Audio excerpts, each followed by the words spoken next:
He told me that he had important news to share and he needed to do it in person. I didn't take it seriously and argued with him, so he finally snapped and told me that he was here to inform me that my father had passed away that morning from a heart attack, and since I never checked my phone, people didn't have any way of letting me know about it. I was already pretty heartbroken from whatever had happened with Jeff, and then the news of my dad's demise just broke me even more. After my cousin, who visited me to tell me the news, left, I think I started crying so loudly that the neighbors had to come to my door to make sure I was okay. That evening, I booked myself a flight back home for the funeral, and it was really difficult because I barely knew what I was doing all throughout. I had to be helped by people I barely even knew because I was so lost, but somehow, I got back home safely and made it through the funeral. I was blank and didn't cry at the funeral much, but I'd planned on staying for 2 weeks at home with my mother so she'd have someone to count on.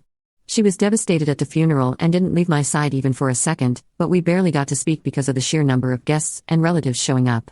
My dad was a well-known man. He was an attorney and was one of the best in his town. He was also a really good man, and people loved him. Some people had even traveled overseas to pay their last respects, so you guys can imagine what sort of love and respect people had for him. My mother and I were overwhelmed, and for the 2 days after the funeral, we just made small talk. I'm grateful for even that much because just 3 days after the funeral, I lost my mother as well. The medical report said that my mother had passed away due to natural causes, and since she'd passed in her sleep, it had been peaceful for her. But I knew that she'd passed away from a broken heart. Call me crazy, but that's what I really believed. Within days of my father's funeral, we had to organize another funeral for my mother, and this was smaller but hit me even harder than my dad's death because this had happened while I was fast asleep in the next room.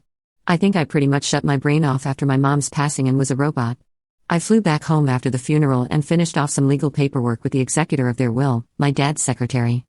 There was nothing for me to stay back for anymore, so I came back to my own home and resumed my old routine of eating, watching television, and then going to sleep.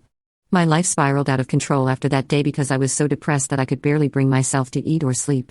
I lost my job after 1 week because I hadn't shown up at work for a while and neither had I told anyone anything about my absence, so they had reason to fire me without notice. Besides, it's been ages since I responded to anyone from work, so I should have seen it coming, but it was still a huge blow.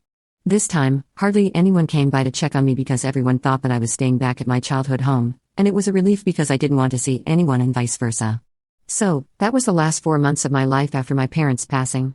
I haven't had a job for almost 5 or 6 months and haven't done anything outside of the house for just as long, if not longer.